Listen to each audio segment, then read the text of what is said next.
दोस्तों, हिंदी के गद्य खंड में आलोचना के हम लोग लगभग अंतिम पड़ाव की ओर अग्रसर हो रहे हैं।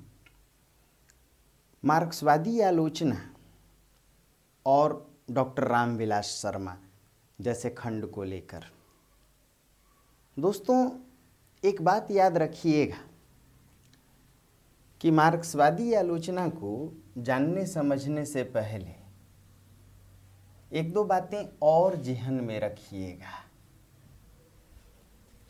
कि आलोचना की शुरुआत रीतिवादी आलोचना से हुई और रीतिवादी आलोचना के विरोध में नैतिकतावादी आलोचना खड़ी हुई।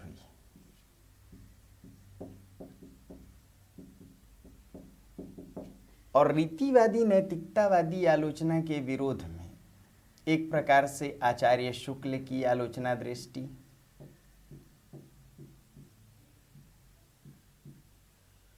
आचार्य शुक्ल की आलोचना दृष्टि के विरोध में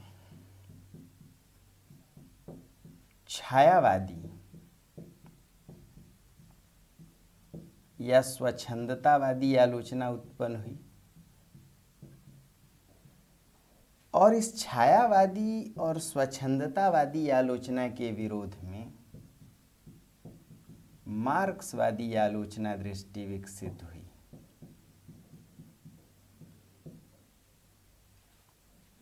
दोस्तों, जो मार्क्सवादी आलोचना है वास्तव में इसकी शुरुआत यदि देखा जाए तो 1938 से हुई, जहां मार्क्स और एंगल्स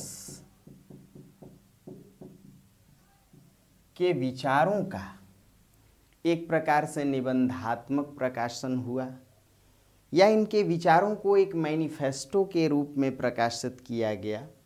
और यहीं से हिंदी साहित्य में मार्क्सवादी आलोचना ने अपनी जड़ों को मजबूत करना शुरू किया। ये जो मार्क्सवादी आलोचना है इसके कुछ प्रतिमान रहे हैं दोस्तों। यदि एक एक करके उनको देखा जाए तो सबसे पहले यह जो मार्क्सवादी आलोचना है वह मानती है कि मनुष्य एक राजनैतिक प्राणी है। मनुष्य एक राजनैतिक प्राणी है। इसका अर्थ है कि मनुष्य को समाज की, अपने शोषण की, अपनी वर्गीय हैसियत की जानकारी आवश्यक है।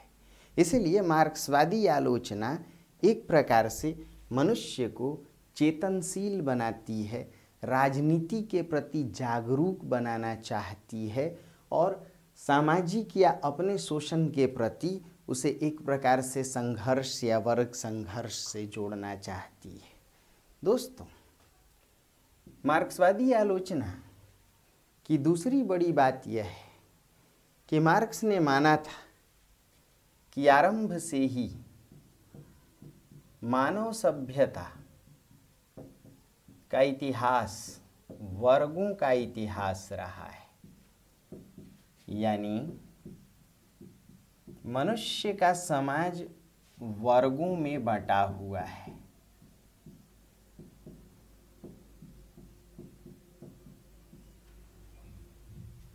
मार्क्सवादी विचारधारा को केंद्र में रखकर के ही हिंदी साहित्य में मार्क्सवादी आलोचना गतिशील हुई।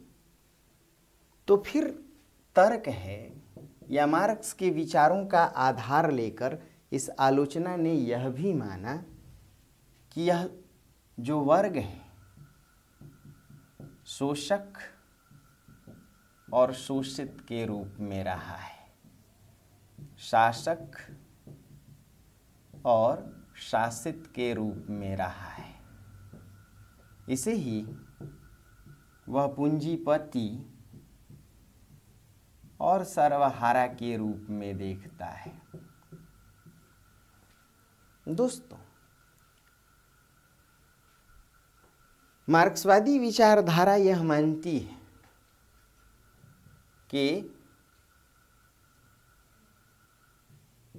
साहित्य का काम राजनैतिक प्रतिबद्धता है, यानी मनुष्य को भी राजनैतिक रूप से चैतन्य बनाने का काम ही साहित्य का है। तो इसका अर्थ क्या हुआ? यह विचारधारा यह मानती है, या मार्क्सवादी आलोचना इस कसौटी पर खरी उतरती है कि राज्य शोषकों की व्यवस्था है,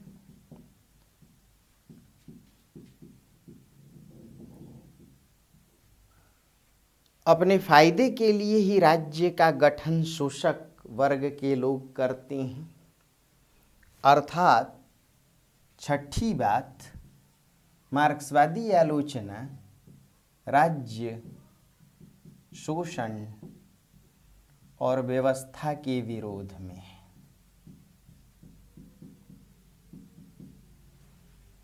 परंतु यह आलोचना यह भी मानती है, या मार्क्सवादी विचारधारा यह भी मानती है कि शोषण हृदय परिवर्तन से खत्म नहीं होगा,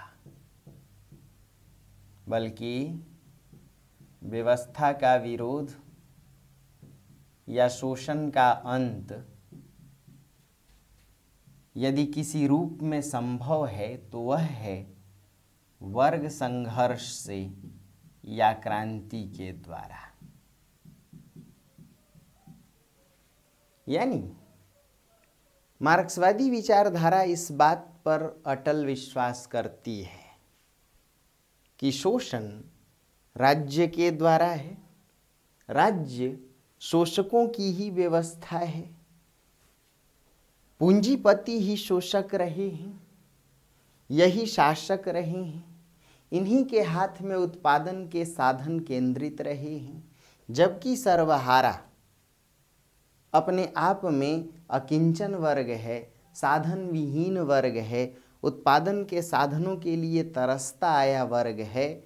जाहिर सी बात है कि पूंजीपतिये या शोषकों के शोषण के द्वारा ही यह वर्ग बना हुआ है। शुरू से ही मानव सभ्यता का समाज वर्गों का इतिहास रहा है। ये शोषण शुरू से ही बरकरार है।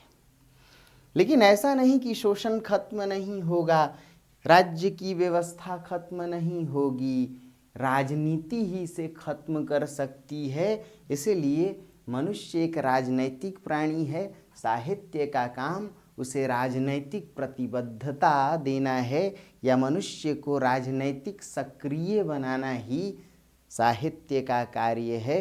मतलब शोषण खत्म होगा यदि सर्वहारा जाग जाए। कैसे जागे? वह वर्ग समूह को समझे, अपने हितों को समझे और शोषणकारियों के स्वरूप को समझे। शोषणकारी वर्ग यानी पूंजीपतीय वर्ग के खिलाफ यदि यह सर्वहारा एकजुट हो, वर्गबद्ध होकर सशस्त्र क्रांति को, वर्ग संघर्ष को जन्म दे, तो शोषण खत्म होगा, व्यवस्था की शोषणकारी इकाइयाँ खत्म होंगी। दोस्तों, मार्क्सवादी आलोचना कुछ अन्य बातों को भी महत्व देती है। जैसे यह आलोचना दृष्टि मानती है कि कला शाश्वत नहीं है, न ही सौंदर्य शाश्वत है। जिस प्रकार संसार परिवर्तनशील है, जिस प्रकार वस्तु परिवर्तित होती रहती है, तो वस्तुओं के परिवर्तन की तरह ही कला और सौंदर्य में भी परिवर्तन आता रहता है। इसीलिए मार्क्सवादी आलोचना यह मानती है कि कला और सौंदर्य शाश्वत नहीं है, बल्कि परिवर्तनशील है। और वस्तुगत भी है। दोस्तों, जैसा कि हम लोगों ने यह देखा कि मार्क्सवादी आलोचना छायावादी या स्वच्छंदतावादी आलोचना के विरोध में भी खड़ी है। तो जो छायावादी या स्वच्छंदतावादी आलोचना है उसमें रहस्यवाद को महत्व दिया गया और मार्क्सवादी आलोचना इसी रहस्यवाद के विरोध में है, क्योंकि रहस्य तो गोपनीय है, वह अकथ्य है, यानी उसके विषय में कुछ कहा नहीं जा सकता, वह निर्वचनीय है। किंतु जो मार्क्सवादी आलोचना है वह रहस्यवाद का भी विरोधी है और निर्वचनीयता का भी विरोधी है, अर्थात मार्क्सवादी आलोचना अनिर्वचनीयता को महत्व देती है। मतलब रहस्यवाद में कुछ ना कह पाने की स्थिति। जैसे कबीर अपने रहस्यवाद को उद्घाटित करते कहते हैं कि कहिबे को शोभा नहीं देखिया ही परमान। किंतु मार्क्सवादी आलोचना यह तय करती है कि कोई भी ऐसी वस्तु नहीं है, समाज की कोई ऐसी प्रक्रिया नहीं है जिसकी ऐतिहासिक, आर्थिक, सामाजिक, राजनैतिक व्याख्या नहीं की जा सकती। यानी किसी भी विषय की ऐतिहासिक, सामाजिक, राजनैतिक, आर्थिक व्याख्या जब संभव है तो फिर रहस्य के साथ क्यों आगे बढ़ना। यानी अनिर्वचनीयता को मार्क्सवादियों ने अपनाया। निर्वचनीय, वचनीय कहना, निर्वचनीय कुछ नहीं कह पाने की स्थिति, और अ लगा देने का अर्थ कि सब कुछ कह पाने की स्थिति। जिसका जो मन में आए वह कह सकता है, हर विषय की व्याख्या संभव है। दोस्तों, जो मार्क्सवादी आलोचना है वह यह मानती है कि आँखों से ओझल यानी परोक्ष जगत या पारलौकिक जगत की कोई सत्ता नहीं है। तो पारलौकिक जगत की कोई सत्ता नहीं है, इसीलिए जो मार्क्सवादी आलोचना है या मार्क्सवादी विचारधारा है वह प्रत्यक्ष जगत, अक्ष कहते हैं आँखों को, प्रति अक्ष, आँखों के सामने जो सत्ता है उसमें विश्वास करती है मार्क्सवादी विचारधारा। जीवन और जगत या आँखों के सामने जो प्रत्यक्ष जगत है उसका उद्घाटन, इसीलिए सामाजिक यथार्थवाद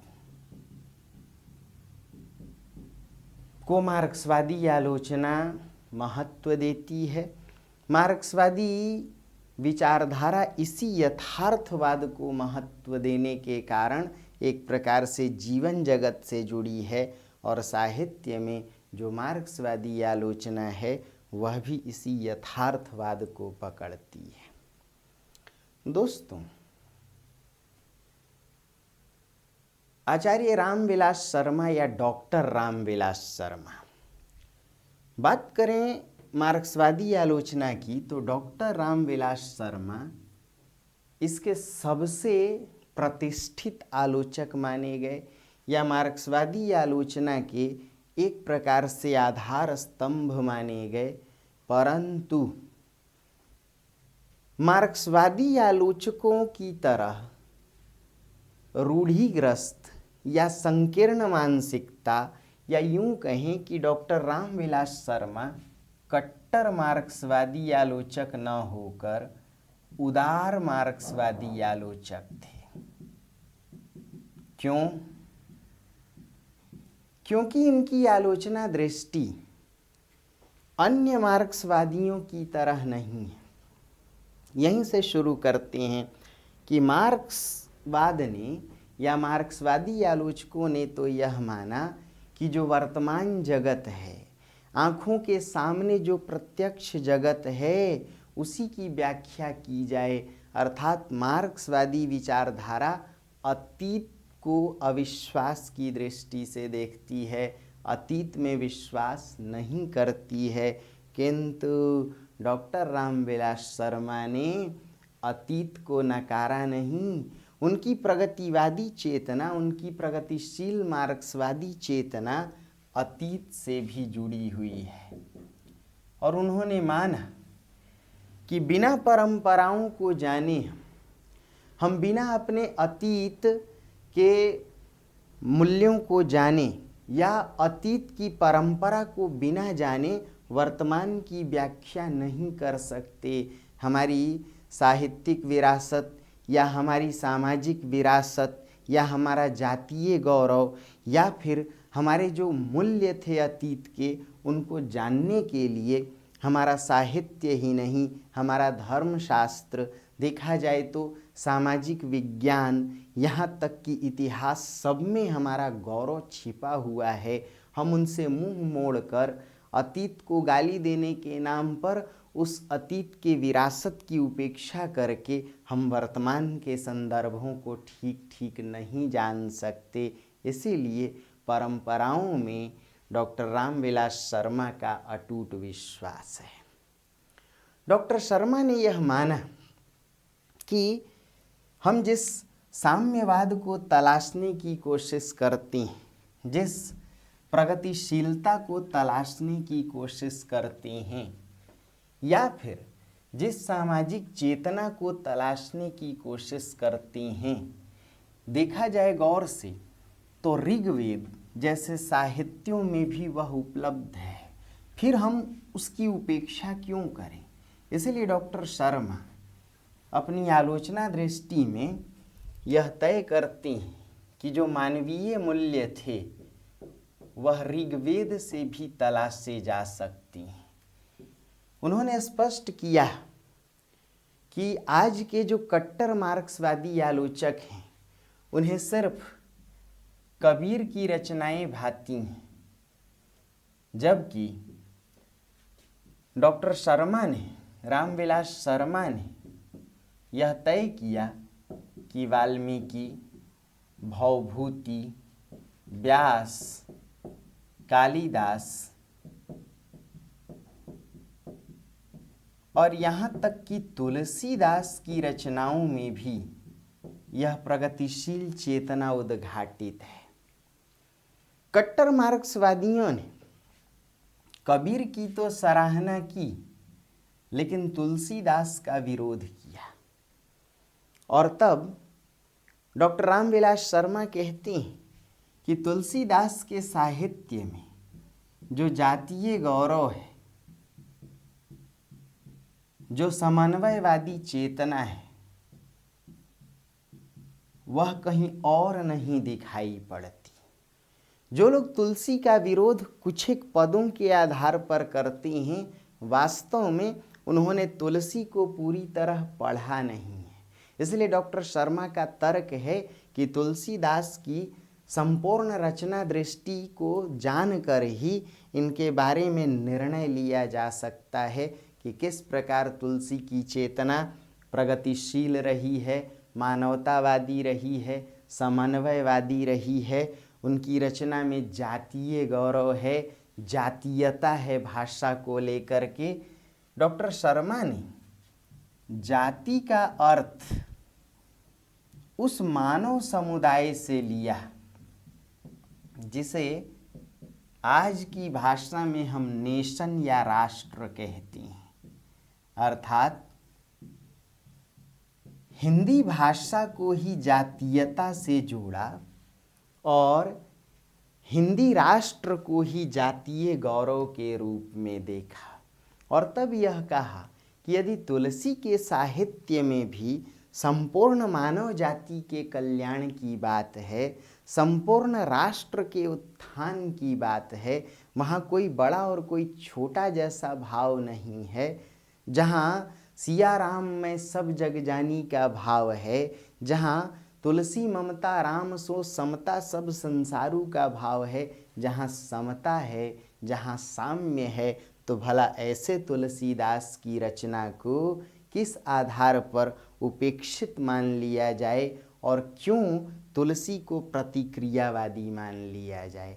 तुलसी भी उसी प्रकार प्रगतिशील है जिस प्रकार की कबीर जैसे रचनाकार।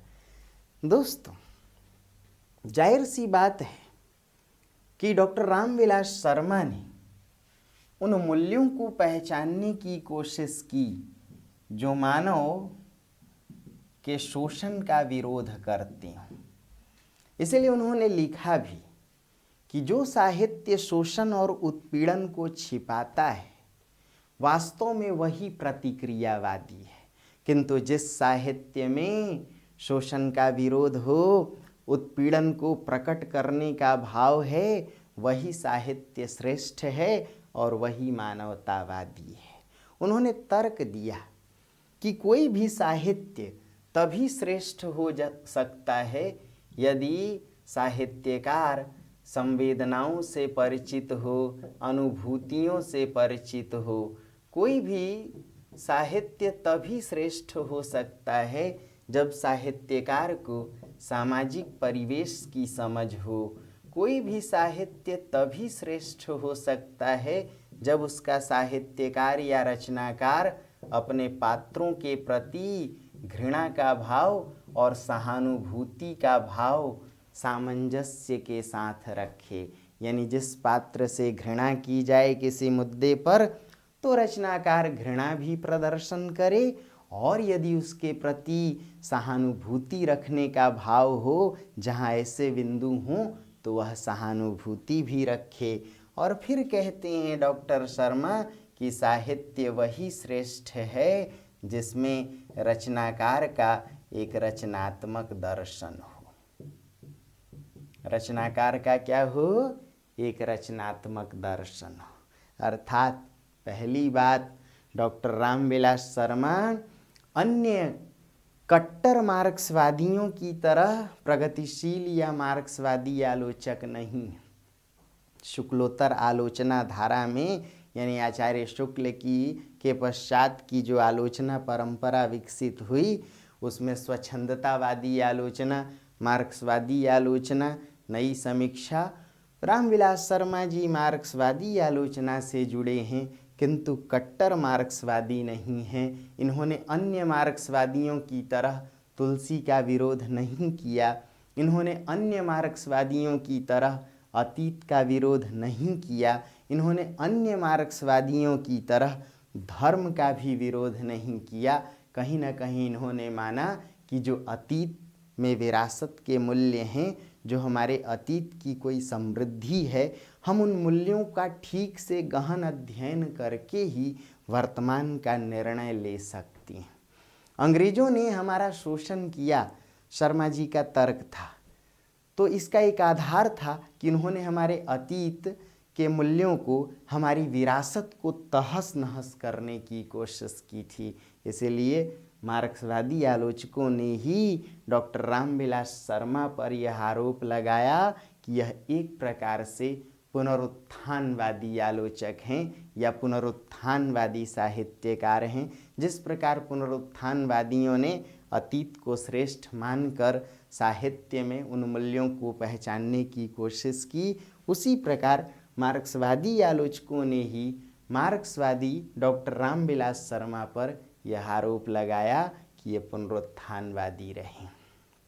देखा जाए तो डॉक्टर रामविलास शर्मा की जो आलोचना दृष्टि है वह एक प्रकार से विध्वंसात्मक है। जिन मूल्यों को जर्ण शरण मानते हैं या डॉक्टर शर्मा जिन मूल्यों को समाज और साहित्य के अनुकूल नहीं मानते, उनकी जमकर भर्त्सना करते हैं। इसलिए उन्होंने यह तय किया था कि मार्क्सवाद की प्रगतिशील चेतना तब तक भारत में प्रसारित नहीं होगी और आत्मसात नहीं की जाएगी जब तक मार्क्सवादी विचारधारा को भारत के अनुकूल न बनाया जाए। यानी मार्क्सवादी विचारधारा के सभी पहलुओं को भारतीय समाज के अनुकूल नहीं मानते थे। तो डॉक्टर शर्मा यह तर्क देते हैं कि जो मूल्य या मार्क्सवादी विचारधारा के जो पहलू भारतीय समाज के अनुकूल हैं, हम उन्हीं मूल्यों को आत्मसात कर सकते हैं, ना कि सभी मूल्यों को। इसी अर्थ में डॉक्टर रामविलास शर्मा कट्टर मार्क्सवादी न होकर उदार मार्क्सवादी हैं। दोस्तों, डॉक्टर रामविलास शर्मा की आलोचना दृष्टि ऐसे तो कई रचनाकारों को महिमा मंडित करती है, लेकिन 4 रचनाकारों के प्रति इनका जो साहित्यिक जीवन है या इनकी जो आलोचनात्मक प्रक्रिया है, वह एक प्रकार से पूरी तरह इन 4 रचनाकारों को लेकर के ही खर्च होती है या उन पर विशेष चर्चा करती नजर आती है। शुक्ल जी ने माना कि हिंदी साहित्य के 20वीं शताब्दी में ऐसे 3 प्रमुख व्यक्ति या यूं कहा जाए कि साहित्य के लिए युगावतार उत्पन्न हुए। उनमें यदि बात करें नंबर 1 तो आचार्य शुक्ल। डॉक्टर रामविलास शर्मा ने आलोचना जगत में आचार्य शुक्ल को अत्यंत महान और श्रेष्ठ माना, प्रबुद्ध माना। कथा के क्षेत्र में 20वीं शताब्दी में प्रेमचंद का आना और कविता के क्षेत्र में निराला को लेकर रामविलास शर्मा की आलोचना दृष्टि अत्यंत सजग नजर आती है। यानी कथाकार के क्षेत्र में प्रेमचंद को, आलोचना के क्षेत्र में आचार्य शुक्ल को और कविता के क्षेत्र में निराला को। यदि एक चौथा नाम लिया जाए तो नाटक के क्षेत्र में भारतेंदु हरिश्चंद्र को एक प्रकार से सर्वश्रेष्ठ नाटककार माना इन्होंने और लिखा कि भारतेंदु हरिश्चंद्र से न केवल आधुनिक साहित्य की शुरुआत हुई बल्कि नवजागरण या आधुनिक नवजागरण की भी शुरुआत हुई। डॉक्टर शर्मा साहित्य में जागरण को या नवजागरण को सर्वाधिक महत्व देते थे। देखा जाए तो नवजागरण को पुनरुत्थानवादियों ने चर्चित माना था या उन्हीं का तर्क था कि अतीत से प्रेरणा लेकर वर्तमान को जगाना ही नवजागरण है। किंतु डॉक्टर शर्मा इस बात के पक्षधर हैं कि साहित्य में चाहे कोई भी दौर हो, समाज को जगाने का एक भाव रहा है और यदि यह भाव रहा है तो साहित्य की प्रशंसा की जाए। इसीलिए कहीं ना कहीं उन्हें ऋग्वेद से ही यह जागरण की प्रक्रिया दिखाई पड़ती है। और इतना ही नहीं, डॉक्टर शर्मा भक्ति काल को भी राष्ट्रीय या भक्ति काल को भी मध्यकालीन लोक जागरण के रूप में देखते हैं। यानी भक्ति काल का साहित्य भी जनता को जगाने में सक्षम था। इसलिए चाहे भक्ति आंदोलन हो, उसे मध्यकालीन लोक जागरण कहते हैं। भारतेंदु हरिश्चंद्र से उन्होंने आधुनिक जागरण को स्वीकार किया। इतना ही नहीं, ऋग्वेद से भी उन्होंने माना कि जनता को, समाज को जगाने की प्रक्रिया देखी जा सकती है। इसीलिए साहित्य की प्रगतिशील चेतना तो उन्होंने ऋग्वेद से ही स्वीकार कर ली थी। जाहिर सी बात है कि कट्टरवादी जो मार्क्सवादी थे, डॉक्टर रामविलास शर्मा के इन विचारों के पक्ष में नहीं खड़े हो सकते थे, क्योंकि आज के जो मार्क्सवादी हैं वो वेदों में विश्वास नहीं करते, अतीत में विश्वास नहीं करते। दोस्तों, आचार्य शुक्ल की आलोचना दृष्टि को लेकर भी कहीं न कहीं डॉक्टर रामविलास शर्मा अत्यंत सजग नजर आए। उनका तर्क था कि आचार्य शुक्ल ने जिस रहस्यवाद का विरोध किया था वह तर्क संगत है, क्योंकि रहस्यवाद से कहीं न कहीं एक पारलौकिक आस्था जुड़ती है। इस पारलौकिक आस्था से कहीं न कहीं तंत्रवाद और एक प्रकार से अंधविश्वास जन्म लेता है। यदि आचार्य शुक्ल इस अंधविश्वास और तंत्रवाद को खत्म करते हुए यदि रस को लोकवाद से जोड़ा और उन्होंने इस रस को लौकिक जगत से जोड़ते हुए यह कहा कि साहित्य का काम इस लौकिक जगत का उद्घाटन करना है, तो निश्चित तौर पर जो प्रगतिशील चेतना या मार्क्सवादी चेतना है वह लौकिक जगत या वर्तमान बोध या सामाजिक यथार्थ से ही तो जुड़ी है।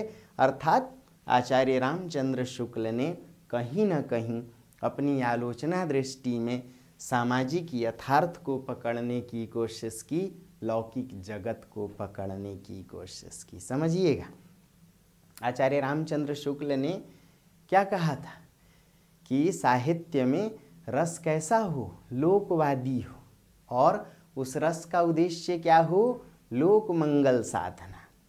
अब इसी बात को डॉक्टर रामविलास शर्मा कहते हैं कि आचार्य शुक्ल ने क्या गलत किया।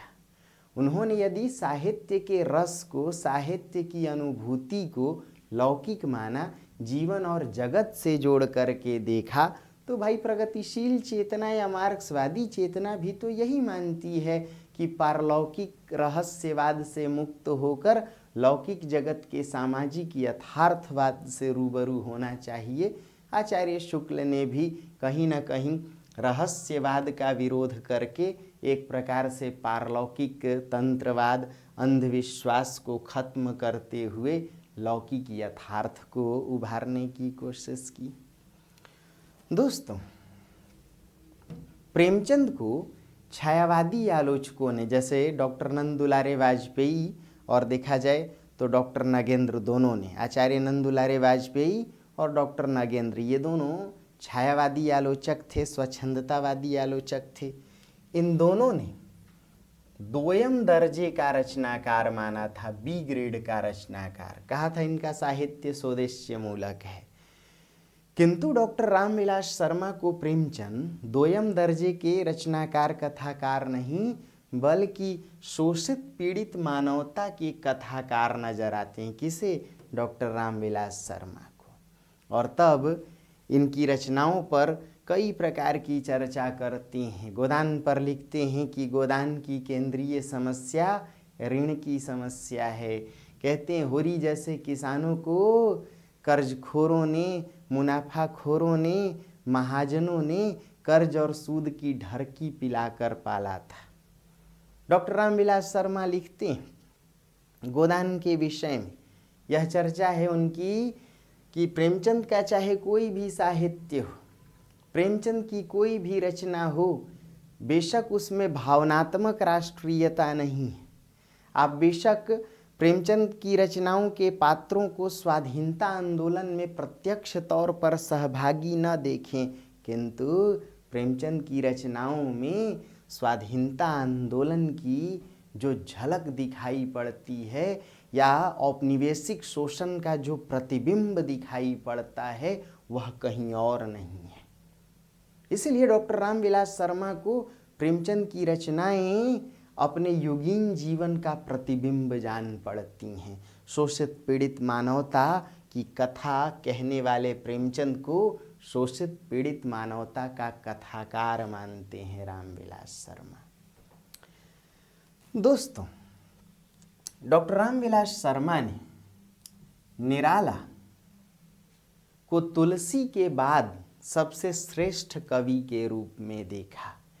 डॉक्टर शर्मा की आलोचना दृष्टि निराला को श्रेष्ठ कवि मानती है और निराला की साहित्य साधना पर ही उन्हें साहित्य अकादमी का पुरस्कार भी मिलता है।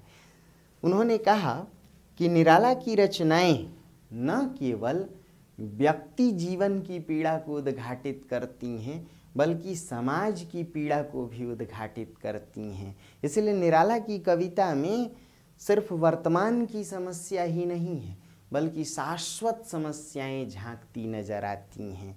राम की शक्ति पूजा के विषय में लिखते हैं डॉक्टर रामविलास शर्मा कि राम के काले घने बालों के पीछे राम की झांकती दो आँखें वास्तव में निराला की आँखें हैं।